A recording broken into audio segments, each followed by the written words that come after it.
Shalom. Jumpa lagi bersama saya, Pastor Bambang Irawan. Sore ini kita berbicara tentang kebenaran. Itu tema kita, kebenaran. Apa itu kebenaran? Nah, kita buka Bapak Ibu Alkitab kita di dalam Injil Yohanes pasal 18 ayat 37 sampai dengan ke-38. Demikian bunyi firman Tuhan. Maka kata Pilatus kepada Yesus, "Jadi engkau adalah raja?" Itu sebuah pertanyaan, saudara. Jawab Yesus, "Engkau mengatakan bahwa aku adalah raja." Itu jawaban Yesus. "Untuk itulah aku lahir dan untuk itulah aku datang ke dalam dunia itu." Itu adalah statement jawaban Yesus kepada Pilatus. "Supaya aku memberi kesaksian tentang kebenaran. Setiap orang yang berasal dari kebenaran mendengarkan suaraku." Kata Pilatus kepadanya, "Apakah kebenaran itu?" Buat Pilatus sebuah pertanyaan. Apa itu kebenaran? Sesudah mengatakan demikian, keluarlah Pilatus lagi mendapatkan orang-orang Yahudi dan berkata kepada mereka, "Aku tidak mendapati kesalahan apapun pada diri Yesus." Wow, ini luar biasa, saudara. Ini adalah sebuah kebenaran. Ketika Pilatus mencari sesuatu kesalahan pada diri Yesus, maka Pilatus tidak mendapatkan kesalahan apapun pada diri Yesus. Ketika dia bertanya tentang kebenaran itu, Pilatus baru tahu bahwa kebenaran itu, saudara, tidak perlu dibela. Ingat, saudara, kebenaran itu tidak perlu dibela. Kenapa? Karena dia sudah benar. Dan kalau kebenaran itu dibela, siapa yang membela dia? Karena dia sudah benar, saudara. Jadi sebenarnya, saudara, apa arti dari kebenaran itu? Nah, saudara dengar dengan baik. Arti kebenaran, keadaan atau kondisi yang pas dengan keadaan yang sesungguhnya atau yang sebenarnya, yang semestinya. Saya ulangi, saudara. Kebenaran artinya kondisi atau keadaan yang pas, yang cocok dengan keadaan yang sebenarnya, yang sesungguhnya. Makanya, saudara, ketika Pilatus mencari kesalahan pada Yesus, Pilatus tidak menemukan, Pilatus tidak mendapatkan kesalahan pada diri Yesus. Maka dia berkata, "Apa, saudara? Aku tidak mendapati kesalahan apapun pada diri Yesus." Sore ini mungkin Bapak Ibu bertanya kepada saya, "Pastor Bambang, apakah setiap anak Tuhan wajib hidup dalam kebenaran?" Jawabannya iya. Buat orang percaya, anak Tuhan hidup dalam kebenaran, hukumnya wajib. Karena 1 Yohanes 3:10 berkata dengan jelas, "Tanda bukti saya dan saudara sebagai anak Tuhan, kita hidup dalam kebenaran." Jadi kalau saya dan saudara tidak hidup dalam kebenaran, pertanyaannya, kita anak siapa? Saya tidak menghakimi, saudara. Tapi kita mau jujur sore ini. Kalau kita berkata dengan yakin kita adalah anak Tuhan, artinya kita harus hidup dalam kebenaran. Nah, sore ini Bapak Ibu Saudara, saya akan menyampaikan ada 4 poin penting alasan mengapa kita harus hidup dalam kebenaran. Nah, kita melihat, saudara, poin yang pertama. Di dalam kitab Amsal pasal 15 ayat ke-9. Ini alasan yang pertama mengapa kita harus hidup dalam kebenaran. Amsal 15 ayat ke-9, demikian bunyi firman Tuhan. Jalan orang fasik adalah kekejian bagi Tuhan. Siapa saudara orang fasik itu? Orang fasik itu bicara orang yang tahu kebenaran, tapi dia tidak hidup di dalam kebenaran. Maka dikatakan sebagai orang fasik. Tahu kebenaran, tapi tidak hidup di dalam kebenaran. Tetapi siapa mengejar kebenaran, dikasihi Tuhan. Alasan yang pertama saudara, mengapa kita harus hidup dalam kebenaran? Supaya kita dikasihi Tuhan. Jadi alasan yang pertama saudara, mengapa kita harus hidup di dalam kebenaran?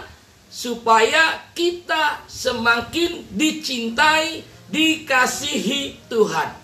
Mungkin sore ini sudah berkata, Pastor Bambang, apakah orang berdosa tidak dikasihi Tuhan? Jawabannya ya. Tuhan mengasihi orang berdosa. Makanya saudara, orang berdosa itu harus bertobat. Jangan jadi orang fasik. Tahu kebenaran tapi tidak hidup di dalam kebenaran. Ingat saudara, bahwa kita hidup dalam kebenaran supaya kita semakin dikasihi, dicintai oleh Tuhan. Siapa yang berkata? Firman Allah berkata sore ini dalam Amsal 15 ayat ke-9.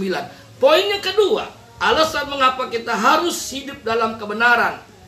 Amsal 11 ayat 19.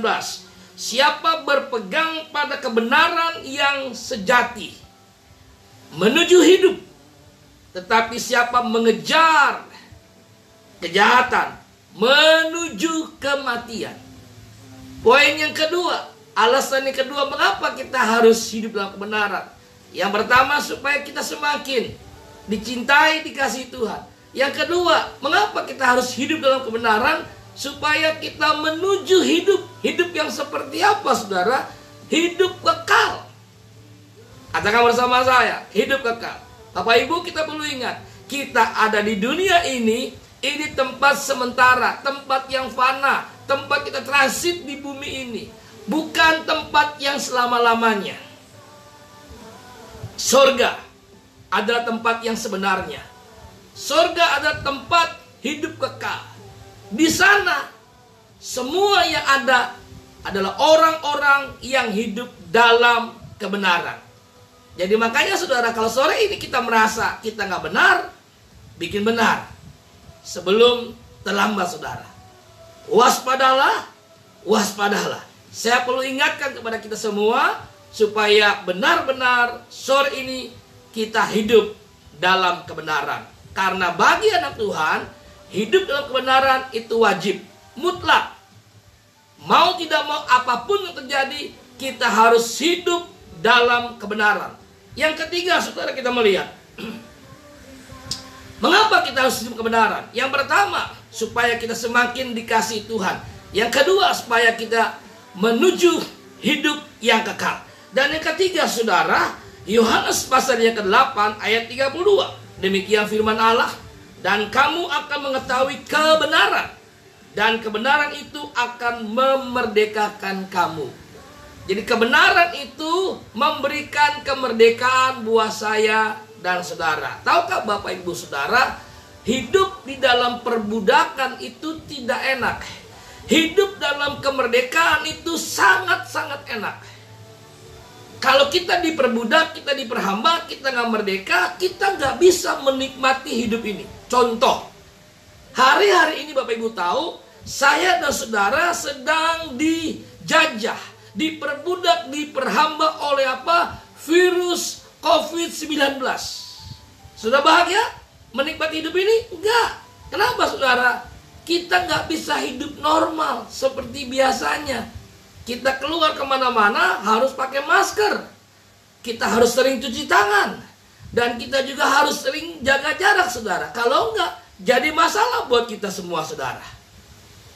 Jadi selama saudara COVID menjajah kita, selama COVID memperbudak kita, selama COVID menghantui kita, kita nggak akan pernah merdeka. Kita nggak bisa menikmati hidup ini. Dan yang ketiga, saudara, mengapa kita harus hidup dalam kebenaran? Supaya kita hidup dalam kemerdekaan. Yang pertama, ingat, kenapa kita harus hidup dalam kebenaran? Supaya kita semakin dicintai, dikasihi Tuhan. Yang kedua, mengapa kita harus hidup dalam kebenaran? Supaya kita menuju hidup yang kekal. Yang ketiga, kenapa kita harus hidup dalam kebenaran? Supaya kita hidup dalam kemerdekaan. Dan yang keempat, yang terakhir, saudara, kita melihat Matius pasal 5 ayat yang ke-6.